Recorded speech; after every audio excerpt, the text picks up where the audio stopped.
All right, let's pray as we begin this final session. Father, thanks for all the rich food that we've received today from all of our wonderful speakers. I pray that I could continue in some small way in that path and offer some edification on this topic of church governance and leadership. We pray these things all in Jesus' name. Amen. I don't know how many people know the name Nathan Hale, but you should know the name Nathan Hale. I'm seeing a few nodding heads. Nathan Hale was an amazing person. He was 21 years old. He was a school teacher, fresh out of college, who worked in Connecticut. And this was during the 1700s. And at the time of the Revolutionary Army, he joined the Continental Forces to work under George Washington. And he was working as a soldier in New York. So a lot of you know one of the key battles happened in the Long Island, Brooklyn area.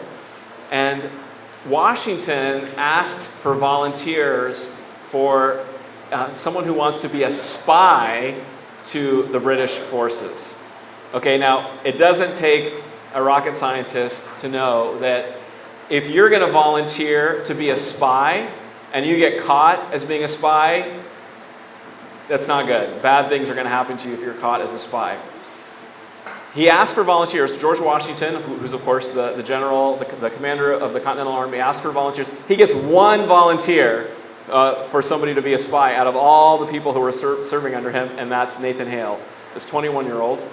And so Nathan Hale slips across enemy lines, and he poses as an educator, which is easier to do since he's a school teacher, while he is on the other side. And his goal is to try to get information about how the British are going to be functioning, where they're going to be positioning their troops, all that, so he can get the information back to Washington so that the American armies can better defend themselves. Well, he successfully keeps undercover for 1 week, and then his ruse is detected and he is captured. And as you can imagine, the penalty, doesn't take a long time, is death. And so they sentence him to be hung. And so this young 21-year-old person in the prime of his life goes to be hanged. And this is the report from a British officer. Nathan Hale's last line is reported to be, "I only regret that I have but one life to lose for my country." Imagine that. Imagine you're going to the galleys to be hung, and your last line before you're going to be hung is, "I only regret that I have but one life to lose for my country." It's such a memorable moment, such a courageous individual that you'll see his statue in places like Hartford, Connecticut. It's in New Haven, several places there. And I admire him. I admire his bravery and his sacrifice. Why did Nathan Hale and so many people, thousands of people, young men especially, choose to die in the Revolutionary War? They chose to die because of a governance model. Now that might not sound particularly exciting to say it in that way. We like to say they like to die for freedom or something like that. Okay, I can understand that. But it's equally as true to say they chose to die because they had issues with the English monarchy, what the British king was doing, King George, and they wanted a different form of government. They went to their death to die over governance models. Now, again, it doesn't sound quite as romantic or as poetic or as amazing to say, "I only regret that I have but one life to lose for this governance model," but functionally speaking, that's what Nathan Hale was doing. The 1700s, we just finished July 4th here in the US, was the century where many Americans fought, died in order to become independent from the British monarchy. All of us know instinctively when we speak about earthly governments how important government models are. All of us know this. Why is life so different if you live in Russia compared to Switzerland? We all know. We all know living under Putin and that whole model that they have there is very different than living under the Swiss model of government. Why is living in North Korea so different than living in America? Again, we know a massive component of that is because of the leadership structure, the governance there. We could multiply examples of this. My overarching point here is that governance models are they're kind of in the air of a country, and we can kind of forget it, particularly in America, because we do have such peace and prosperity. But you can think of nothing else if you are living in Putin's Russia. If you're Evan Gershkowitz right now, that's what you're thinking about. The 1600s, the century before the century that America fought for independence, was the century when many people died over church governance. Okay, so the century right before, the 1600s, was the century of fighting and dying over church governance. Many, many people were imprisoned. Many people died, spilled their blood over the issue of church governance. They had a belief, much like Nathan Hale, that this was something that was worth dying for. In the 1600s, in this century, and this always blows me away, that churches decided to name themselves after their governance model. So churches name themselves Congregational or Presbyterian or Episcopal. We don't do that today. Very few people do that today. You know, when people come up with church names, they always come up with like a cool name, right? It's Epic is a church name I heard of. My wife has a friend who, she was talking about it with her friend, and her friend was kind of embarrassed to say the name of the church that she joined. It was Liquid. Interesting. So those are the kinds of names, Symphony, Liquid, Epic. These are the kinds of names where people are going for something kind of mysterious and interesting there. Back in the 1600s, it was, we want to pick a name that reflects our governance because we're willing to die for our governance model. I mentioned this yesterday in the opening remarks for our conference, the quote from John Maxwell, who says it very well. I don't think I can say it any better than he does, where he says, everything rises and falls on leadership. Everything rises and falls on leadership. And again, it's so true. Why is it that Apple became Apple? Why is it that America became America? Why is it that our previous speaker has the largest, most rapidly growing church, right? It's leadership, right? That is what determines so much of our ordinary experience. I will make the contention that this is actually something that's taught deeply in the Bible as well. So if you read the book of Judges, that's a major theme is leadership or the lack of leadership. If you read the book of 1st and 2nd Kings or 1st and 2nd Chronicles, it's all about how leadership determines the fate of the people. And of course, there's all these questions on leadership model. Should it be theocracy? Should it be judges? Should it be kings? All these questions there.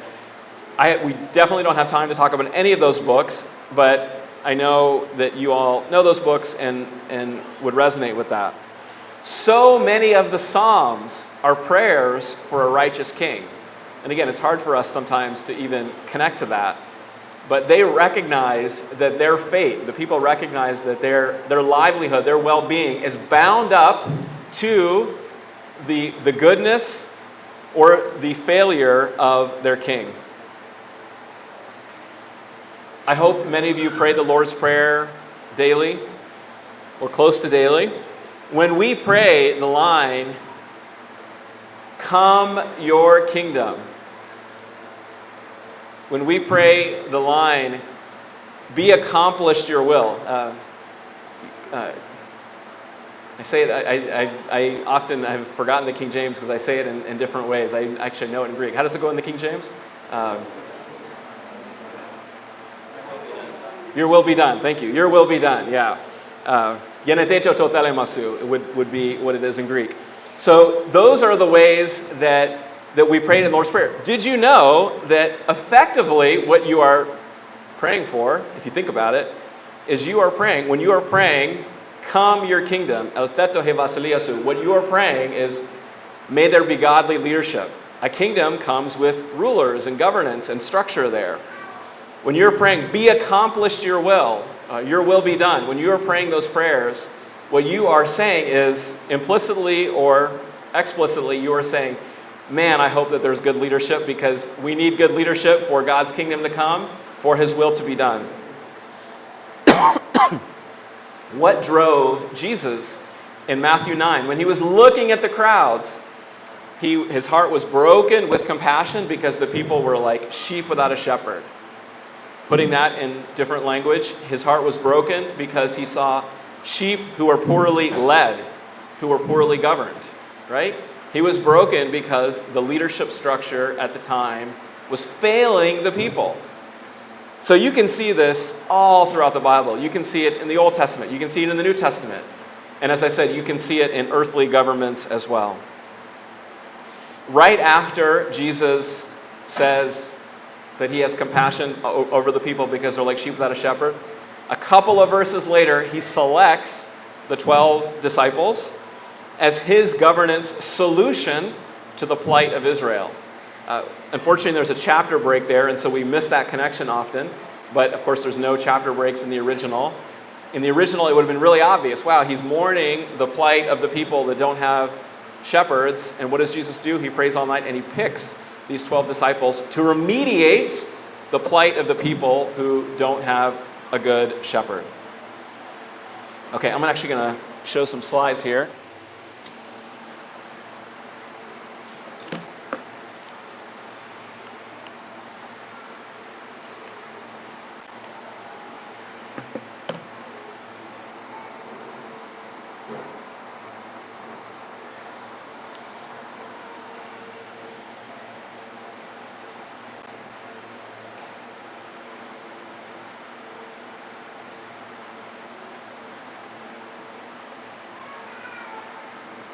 All right, here we go.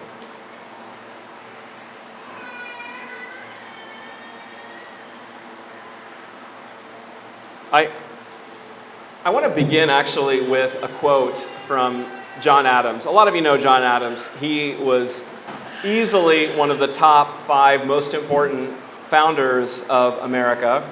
He was the first vice president and the second president of America. He's right here from Massachusetts. And he says this, I find this pretty amazing. He says, after they've created the government, he says, "We had no government armed with power capable of contending with human passions unbridled by morality and religion. Avarice, which means greed, ambition, revenge, or gallantry would break the strongest cords of our Constitution as a whale goes through a net.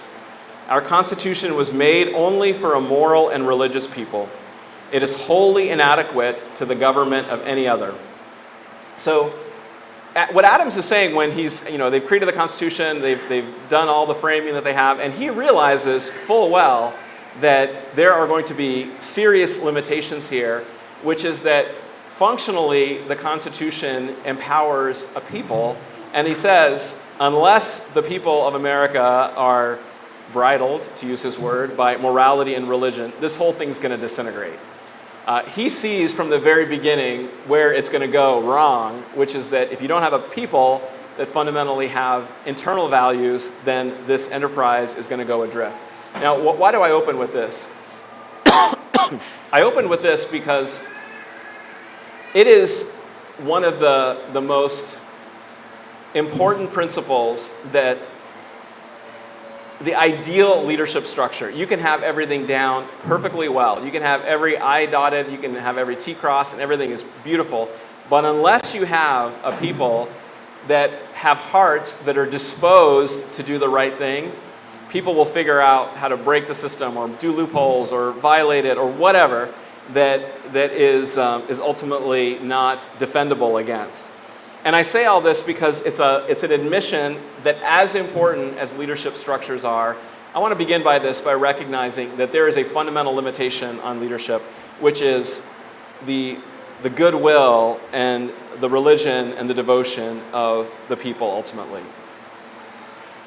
Now, I think what Adams was accurately worried about was he was worried about a future where there would be a people that weren't so well bridled by morality and religion.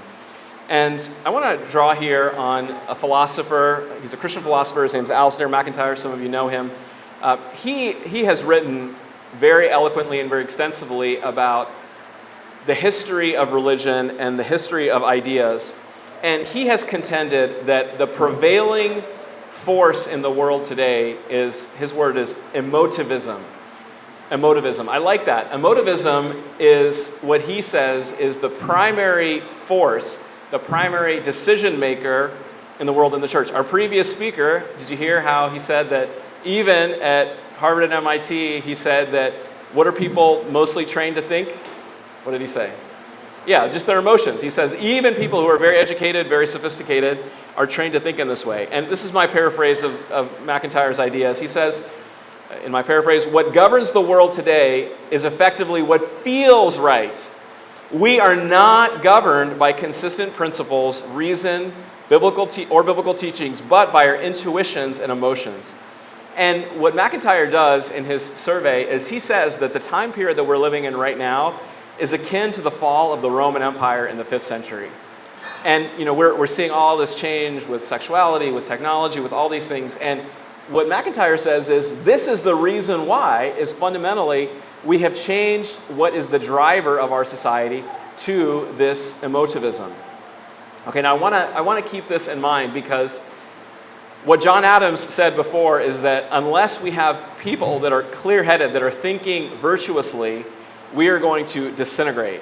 And my appeal for us is to think long and hard about how emotivism, which is basically operating by your emotions or your gut, how that has infiltrated the church. No doubt it has, as well as it has the world. Now we're going to transition to some topics specifically relating to church history. You should be familiar with, I think everybody should be familiar with, the contributions and ideas of Thomas Cartwright, Robert Brown, and John Cotton. Okay, so now I know a lot of people are like, I don't know who those people are. I understand that, and I'm not trying to make anybody feel bad here, but you really should be familiar with these people. The reason I say this is that we here stand on the shoulders of many, many people who have gone before us. There is nothing new under the sun. And one of my goals for tonight, as well as tomorrow morning, is to help bring us into a degree of being conversant with some of the major ideas and thought here. I see, and it breaks my heart because I see so many people who don't know, who haven't applied themselves, and we're repeating the errors of the past, unfortunately. So what is my plea? My plea is that if you want to have any role in church planning and decision making, and a lot of people in this room do, rigorously and fervently pursue the biblical and historical study of church governance. All too often, and I have seen this many times in my life, we see situations in the church, in India, in America, all over, where the least informed are the most opinionated and are exerting disproportionate influence. Okay, so our way out needs to be by deciding to be approved workers who are not ashamed because we rightly handle the word of truth. As I said, people bled and died in the 1600s, and now nobody even knows their names. And I think, wow, the insights, what we have lost is such a shame. Okay, so I'm going to walk through here the three major forms of church government. There are other subforms, but the three major forms are Episcopal, Presbyterian, and Congregational. Now, there are definitely other ones, but if you go to the textbooks, if you go open up a systematic theology book, this is what you're going to find. That these are the three major groups, and for good reason. I would agree that these are the three most common forms in the world today. And I'm going to walk through each of these, and we're going to talk about church government, why it's important, and how to navigate through this. Okay, so what is the Episcopal model? If you're sitting in the far back and you can't read, there's plenty of seats in the front. But this is a diagram that illustrates the Episcopal model. There is some office called an archbishop or some kind of equivalent that then has bishops under him. And under the bishop are rectors, that's the Latin rule for ruler. And the rector is the equivalent of the pastor or the individual person who oversees a congregation. Okay, so you have several layers that roll up to archbishops, and sometimes even higher than that in these episcopal models. We'll talk about the groups that embrace these. Next, you have a Presbyterian model. Now, the Presbyterian model is quite different. In the Presbyterian model, you'll notice, especially if you're in the front, that there's an arrow going from the congregation up. And it goes up to, you'll see TE and RE. What does TE and RE stand for? Yeah, good. Teaching elder and ruling elder. So this is the nomenclature, especially that Presbyterians use, and Calvinists especially like to use this. And a group of teaching elders and ruling elders is called a session. And then a group of sessions rolls up to a presbytery, and the presbytery rolls up to a general assembly. Now, this is different than the Episcopal model because the elders are selected by the congregation. They are selected typically by popular vote of the congregation up to the session. And then at that point, there is a legitimate authority that the session has that is manifested at varying levels. We're not going to get into a lot of the details here in the interest of time, but if you want, you can ask me questions later. The third model is the congregational model, which is shown here. There are many variants, but this is one that's particularly common, where there's a congregation who elects deacons and elects, in this model, it's shown the pastor. So this is very common in America, where there's the pastor, the senior pastor. And this is done by vote of the congregation, and functionally, the deacon and the pastor are representatives who are expressing the will of the people in running the church, and they can be removed by the will of the people there. So these are the three primary models here. We're going to spend the most amount of time on the congregational model. The reason for that is that it's twofold. One is that we're in Boston, and the congregational model was primarily developed and formalized in Boston. Okay, so there were 5 major religious movements that were born in Boston.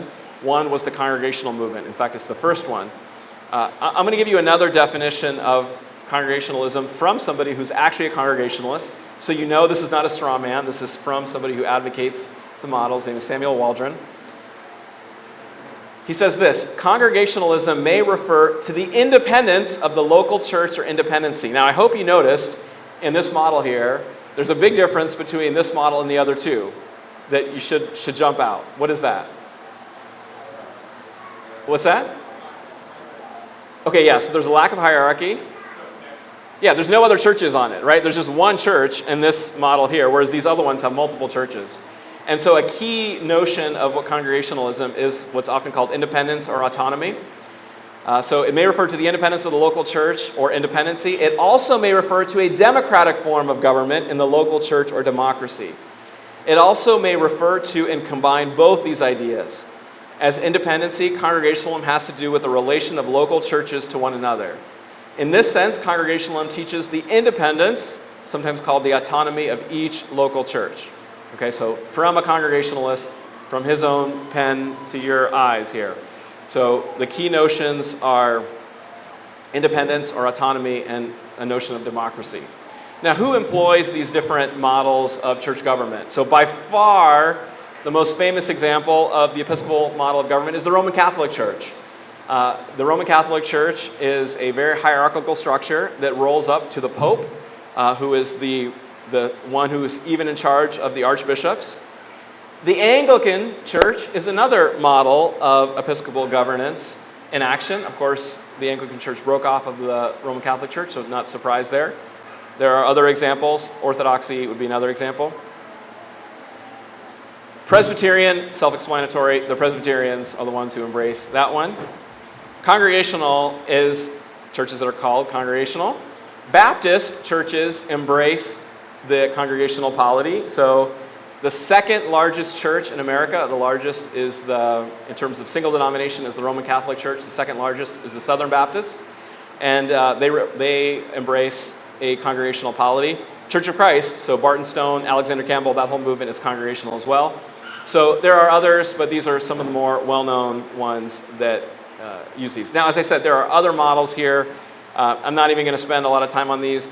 There's an Erastian model, which is a state church model. There's very small churches. They don't tend to last very long, but that are sometimes called minimalist or non-governmental. So this would include the Quakers, Plymouth Brethren, who don't believe in ordination. So there's other models there that are beyond our scope. Okay, so now we're going to do a little tour here through church history, and I want us to understand the rudiments of where we are and how we got here. So the first character I want us to know, and everybody should know him, his name is Thomas Cartwright. You can see when he was born and when he died. He became a professor at the University of Cambridge in England in 1569, and he, in 1570, gives the very first call for a Presbyterian government in England. So he was chafing under what kind of government would have existed under his time? Episcopal, right? Because it's England. The Anglican Church is prevailing. So he's like, no, this is wrong. And some people call him the father of the Puritan movement. That's debated if he deserves that title or not. But nonetheless, he calls for a Presbyterian form of government. And he gives this speech and has these various points that say, get rid of archbishops and archdeacons. They don't exist in the Bible. He says that the church offices should be modeled after the New Testament, and he says church officers should be chosen by the church, not the state. Now, that might not seem particularly controversial today. It was very controversial in the 1500s when he gives the speech, and he has to go on the run. He's on the run because you can imagine the authorities are not happy at him here. They have a united model of church and state being together, and this would upend their whole structure, and so Cartwright goes on the run. The next person, I'm only going to talk about 3 people today, but the next person you should know is Robert Brown, spelled with an E. You can see the dates that he lived. He also goes to the University of Cambridge. So when you pay attention, you'll notice the University of Cambridge is a very important place with respect to church history. He's influenced by Cartwright, the person I just showed you on the previous slide. And Brown does something that's nearly unthinkable at the time, which is he actually formally secedes from the Church of England, and he starts his own church. Okay, so he is labeled often a separatist because he separates from the Church of England. And he is perhaps the first person in history to articulate a case for congregational independence. Now, Cartwright advocated for Presbyterian, which they don't believe in independence. They believe that churches should be connected through these sessions and presbyteries and things like that. Brown goes a step further and says, you know what, I think we should go all out for independence. He's arrested. This does not go over well. He's released, and he goes to the Netherlands. So the Netherlands in general are a place of greater religious liberty, and so a lot of people end up going there. And he organizes another church that dissolves due to infighting. And we're going to see this theme recur. Brown writes 2 books in 1582 on these principles of independence and separation. And to show you how grave the consequences were, not the people who wrote them, but 2 people who were caught circulating his books were captured and hanged because even if you had these books, you would be in that much trouble with the government. Okay, so this is a big deal. People were willing to die over these issues. Now, interestingly, Brown has this experience in the Netherlands, and he comes back to the Church of England, and he says, I give up on this whole concept of separatism. And he actually becomes a priest. Not a lot of people know this. He becomes a priest in the Church of England. Okay, so this is an important data point that I want you to remember. This is also important, living in Massachusetts, because 35 of the 102 people who came on the Mayflower were Brownists. They were separatists. And the other name for the voyage to Plymouth is the Brownist emigration. Okay, so these were people who did not find they could remain in England. These views were too seditious, too dangerous. They, for a while, were in the Netherlands, but eventually they came to America, landed, of course, in Plymouth, not far from here at all. So he's the second character I want us to understand. And then the third and final person I want us to know, and we're going to be seeing some of the sites relating to him tomorrow for those who come on the tour, is John Cotton. So John Cotton was a celebrated Puritan preacher in Boston, England. Yes, I said Boston, England, not Boston, Massachusetts. So as it turns out, a lot of people who came to Boston, Massachusetts were from Boston, England, which is why they named Boston, Massachusetts, Boston, because they loved their mother city back in England. He was very eloquent. Anybody want to guess where he went to school? Cambridge, very good. He did go to Cambridge. And he comes to America in 1633 as the Puritans are persecuted more and more. And he is such a good speaker. He's such a celebrated and revered person that he's a hero when he comes to the shores of America. We'll talk about this tomorrow.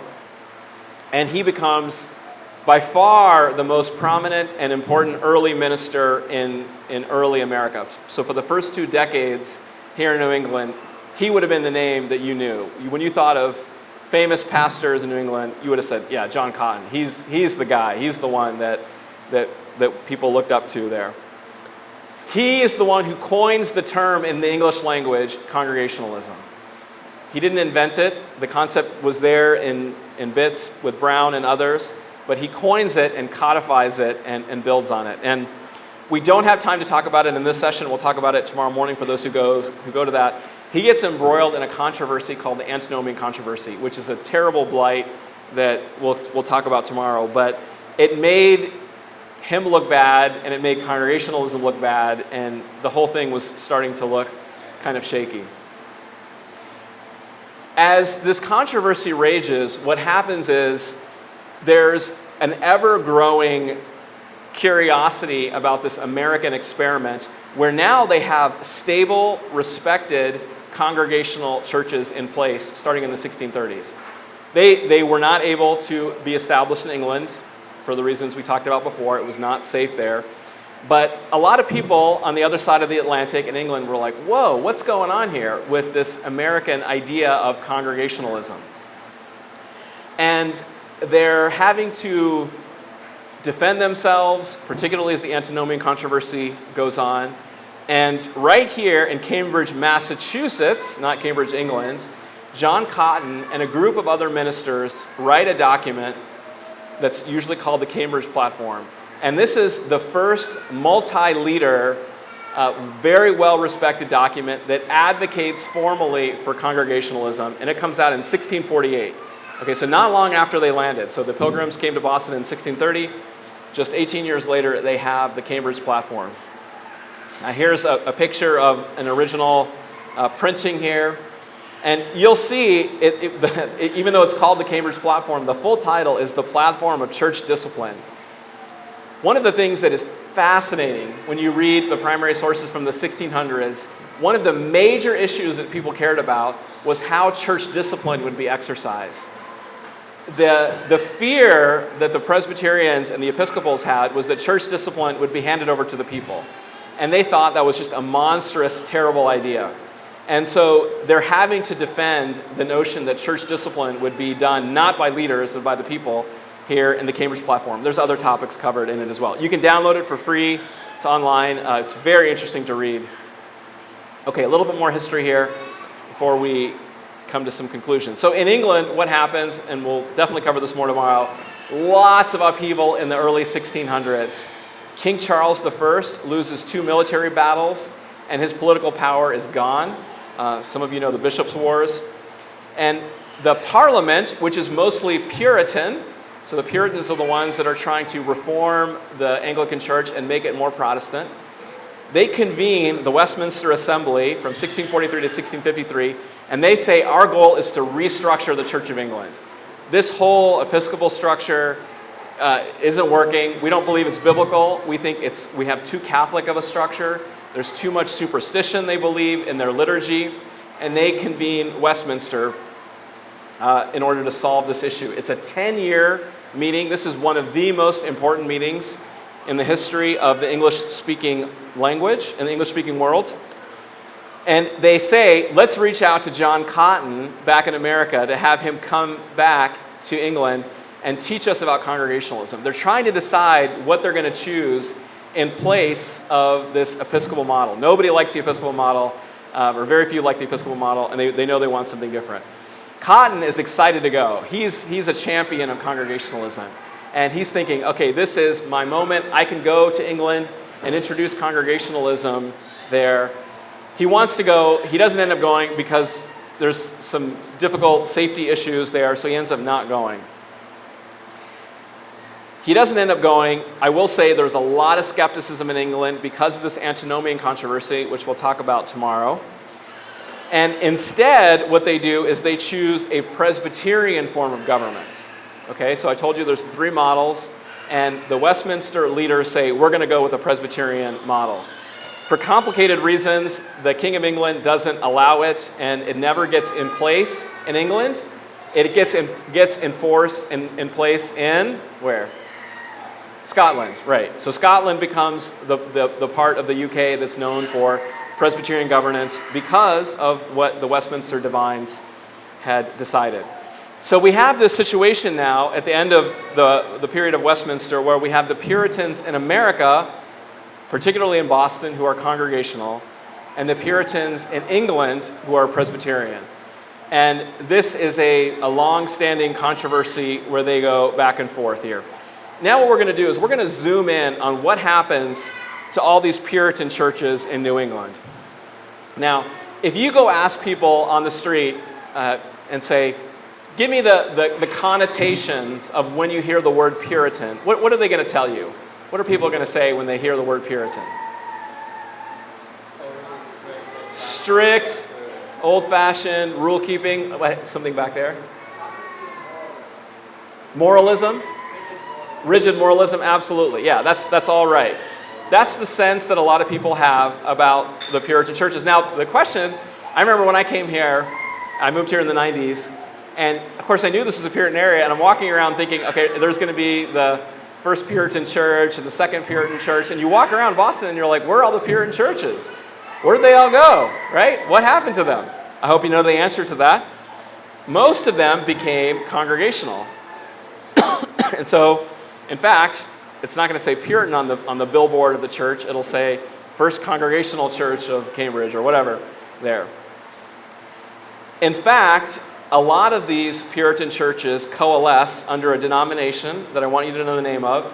It's called UCC, United Churches of Christ. It is not the same thing as the Church of Christ related to Campbell, Barton, and Stone. It's not that one. Okay, it's a entirely different branch. It's much older. So there's another Church of Christ, which is UCC, which are these Puritan churches that have become Congregational in their governance. So a whole bunch of Puritans go this way, and then guess what? A whole bunch of other churches become Unitarian Universalist. What? How do you go from being Puritan, these strict moralizing, to being Unitarian Universalist? And that, I mean, like, all paths lead to God, rainbow flag on the front. So those are the 2 paths that they took. What in the world happened? All right, so first I'm going to show you some pictures here. I know a lot of you know where this one is. Where is this church here? Exactly. So it's right across the street from the Boston Public Library. So when you're standing on the steps of the Boston Public Library, as you're looking out, on the left-hand side is this church here. It's called Old South Church. You can see the T there. That's the Copley Square station. Across the grass is Trinity, which is where Phillips Brooks was. It's not this one here. This is a UCC church. This was once a Puritan church, and it became part of this stream that became Congregational, that is to this day UCC, United Churches of Christ. Beautiful church on the exterior, and they have Tiffany glass, but it's not surprisingly quite lax doctrinally. This picture is not a great picture here, but this is First Church in Cambridge Congregational, and the U didn't show up there, but it says UCC on it. The flag is flapping such that you can't see the U, and you can see it's the rainbow flag, right? So I really encourage you, when you walk around Boston and Cambridge, take a minute and pay attention to the sign, look it up quickly. It just takes like 2 minutes, and you'll connect a lot of dots in all of this. Okay, so this is very common that these churches that were Puritan, shockingly, became rainbow flag type churches that are UCC. Now, the church, and I'm going to show you tomorrow the original location, that John Cotton was pastor of starting in 1633. First church in Boston was founded actually in 1630. I went this morning to the website. First of all, the location has moved. I know the Sattler students are going to recognize this. Where is this building here? It's right near your dorms. What? Yeah, exactly. It's on Marlborough Street, so 66 Marlborough Street. This is the first church in Boston that was established in 1630. This location is not the original location. Like I said, tomorrow I'll show you the original. But I went this morning to their website to grab a screenshot of their homepage, and that's what's shown on the right. It says something like "Stand with Love" on his banner there, and you can see the rainbow flag, and oh, there's no way you can read that. But down at the cup on the lower left side, it says Unitarian Universalist. So the very first church in Boston that was established here in 1630 is now a Unitarian Universalist church that John Cotton was the pastor of, okay? This should be, I hope this is mind-blowing to you. I hope you're like, how in the world does this happen?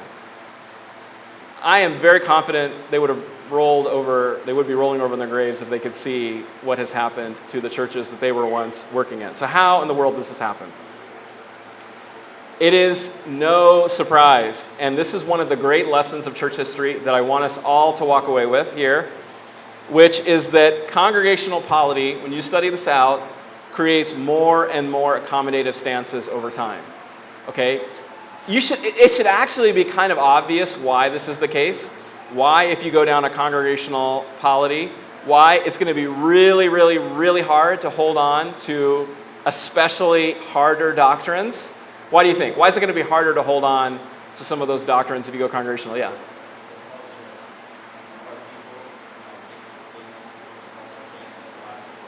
Exactly, yeah. So the culture changes, that influences the people who are in the driver's seat, and the people are the one who are electing the leaders, and so there's going to be a lot of bleed from the culture to the people to select the leaders.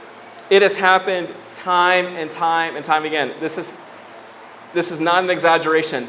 Hundreds of times we have seen this play out in history. You get much less church discipline. I told you in the 1600s they were fighting hard over church discipline. In general, when a whole group of people are empowered, there's usually more sympathetic voices tend to prevail, looser beliefs prevail, and leaders tend to be selected more for popular reasons. And hey, I can see there's good aspects to that, but if you select your leaders over time for reasons of popularity, you're probably not going to be able to hold on to hard doctrines, right? I think that's common sense. Now, I had the opportunity to go a few years ago with my family to Rome, and we went to St. Peter's Square. This is St. Peter's Basilica. It is the largest Catholic church in the world, right there in Rome, in the Vatican. It is breathtakingly beautiful. Catholics have always looked at these models and said, you people are insane. So the Catholic way of selecting leaders, people don't elect the Pope, right? Anybody know how the Pope is chosen? Yeah, other leaders are selecting their leaders. And they have been insisting over the centuries that if you take this away, you are going to have a rapid decline in your ability to hold on to doctrines. To their credit, I deeply disagree with the Catholics on many positions, but to their credit, they have held on to doctrines like no contraception, traditional views on marriage, all those kinds of things in the face of great unpopularity because they believe that it is a dangerous and unwise enterprise to simply throw these things open to popular vote. And so they have other problems, lots of problems, I'm not disputing that, but they have been able to stay stable. This is the reason why so many people get sick and tired of the church splits and all the shifting this and that, and they just say, I want stability, I'm going to be Orthodox, or I'm going to be Catholic, because they recognize, and they are correct in their assessment, that there is much greater stability historically in these models. I'm sympathetic with the reasoning, even though I disagree with the conclusion. So intergenerational stability of doctrine is much more associated with especially Episcopal, and to some extent, it's kind of in the middle with Presbyterian governance. Congregational governance nearly always, if not always, will drift with a generation or two. Okay, so I want to appeal to us here because it is so. I don't know how much of you think about this, but do you ever think about like what's your legacy going to be, like your grandchildren, like 100 years from now, 200 years from now? If you want a governance model that is going to slip and slide and just kind of go with the flow, this is the way to do it. Now, I mentioned this before, that in the Episcopal model, leaders are chosen by other leaders, not by the people. And very hard fought in Episcopal and Presbyterian governance, church discipline is in the hands of leadership. Presbyterians especially have written many, many hundreds of pages about this. We don't have time to get into it now. Okay, so in my remaining 10 or 15 minutes here, I want to, what time did I start? I started at 5:15, right? Yeah, in my remaining 10 minutes here, I want to offer some brief criticisms of these models as well as exhortations, and as I said, we'll continue some of this tomorrow. Peter Thiel is a venture capitalist. He was the founder of PayPal. In my world, we quote Thiel's law a lot. Peter Thiel has this law. He says it about business. I think it applies to everything. He says, something that is broken at its foundation cannot be fixed. And he uses this as a way to decide what to invest in. He's worth $10 billion. He's made a lot of money in investing in businesses. And Thiel's law is kind of an axiom in the business world. And I'm gonna contend that all three of these systems have something in them that's actually broken at the foundation. All three of these major systems actually have state church thinking in their ancestry. All three, even the Congregational model. We don't have time to talk about it right now, but John Cotton himself was an advocate of state and church being united together. Certainly that is the case in the Episcopal systems historically, maybe not always in the modern world, and in the Presbyterian world as well. And I think most of us are enough on board to know that, boy, if you get state church mindset right at your foundation, that's going to cause some major breaks there. The Presbyterian and Episcopal models, both of which entail infant baptism, have to deal with this problem of mixed congregations. We'll talk about this tomorrow, the halfway covenant. If you don't know what it is, don't worry, we'll cover it tomorrow. But they encounter major problems because you have these people that are infant baptized, that are raised in the church, but they don't necessarily believe Christian doctrine. They don't live Christian lives, but they're baptized. And typically, the Episcopal and Presbyterian groups teach a sacramental view of baptism. And so something has happened, but what are they? And it leads to this whole world of complexity. They tend toward more cessationism in their models, no apostles or prophets in their midst.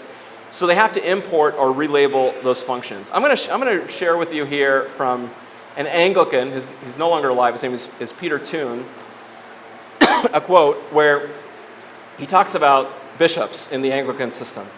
And he says, for some, bishop is used of the pastor who, in the hierarchy of clergy, is above the deacon and the presbyter, equals priest, and constitutes an altogether different and higher order of ministry. In this understanding, bishops are seen as belonging to the historical episcopate and that of being an apostolic succession. Now, this is fascinating because he doesn't say bishopric succession, he says apostolic succession. One of the things you will find very consistently, overwhelmingly, in fact, when you read the literature of those who advocate for episcopal forms of governance, and I've done this, they take all of the freight that is on the apostolic office in the New Testament, and they put it on the bishops. And they say these bishops are an apostolic succession. Now, a lot of you have experienced, not all, but a lot of you have experienced a model of church governance like this, where there were deacons in your church, there was another class called ministers or elders that were local, and then there were bishops that were translocal that kind of oversaw a district, and then missionaries were kind of sent out in some way by the church, the ministers, in some way that is not so easily defined. This is a very common form of governance or some variant of it in Anabaptist settings, other settings as well. And there are lots and lots of issues with this biblically. We have said, well, wait a minute. What you're calling your bishops that are in charge of doctrinal solidarity and holding it all together, you're basically taking the New Testament function that was given to these church planners or apostles, and you're putting it and relabeling it as bishops. I think that's why people have used this title, apostolic succession, is they intuitively feel the need for that role, but they're just mislabeling it or relabeling it. So we have advocated something differently here, which is that overseers, and which is the same thing, episkopos is the same word biblically as bishop or overseer, and that is interchangeable with the word elders, undoubtedly, in the New Testament. And there's a lateral relationship with the apostle or church planner office, and then, of course, deacons are serving the ministry of deed.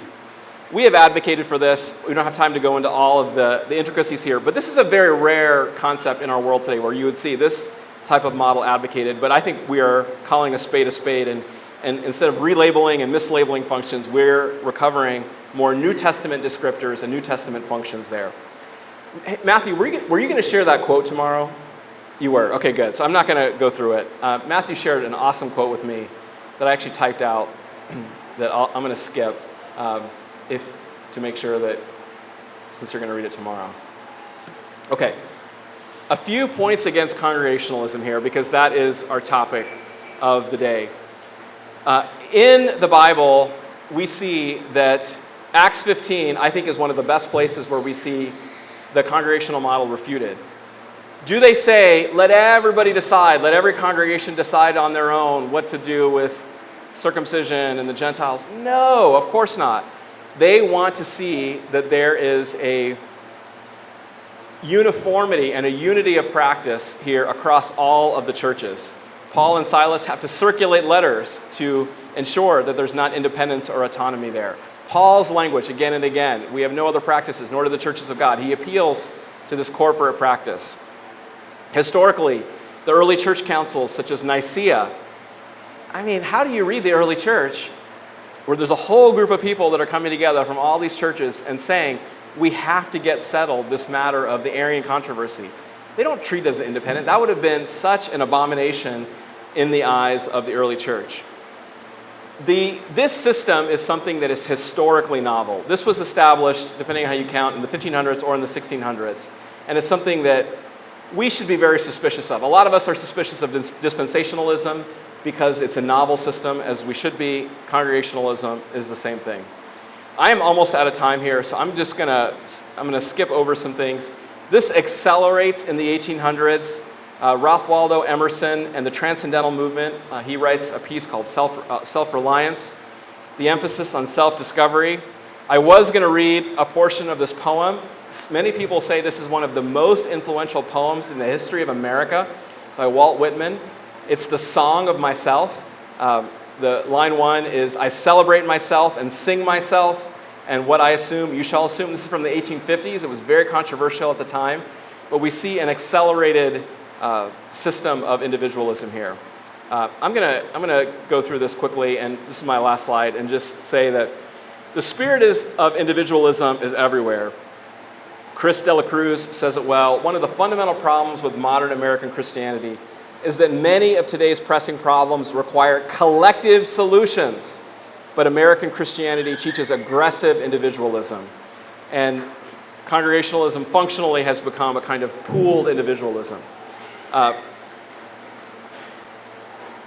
I marvel at the power of humans when they are working together.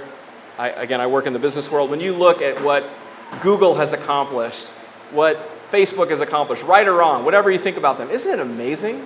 Isn't it amazing how these entities that didn't exist in 1990 have changed the world as profoundly as they have? I'm like blown away.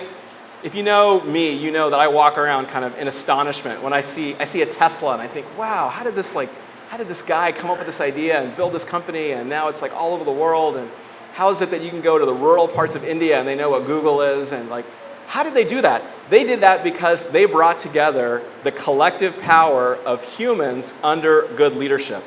Aggressive individualism is sheep without a shepherd. And we are, unfortunately, in a case where this is accelerating and growing and is all over. I will conclude here with a final comment that I believe we are in an era that there is tremendous ignorance on this issue. Tremendous ignorance, tremendous apathy, and our churches are dying as a result. Dying. And I don't say that to overstate. I believe this is, if anything, an understatement. We are in an era today where there is such ignorance and apathy on these matters. I want us to get to the point where we can be like Nathan Hale, who says, I regret that I have but one life to lose for my governance model. This is that important. Jesus wants there to be health and sheep who have proper shepherding here.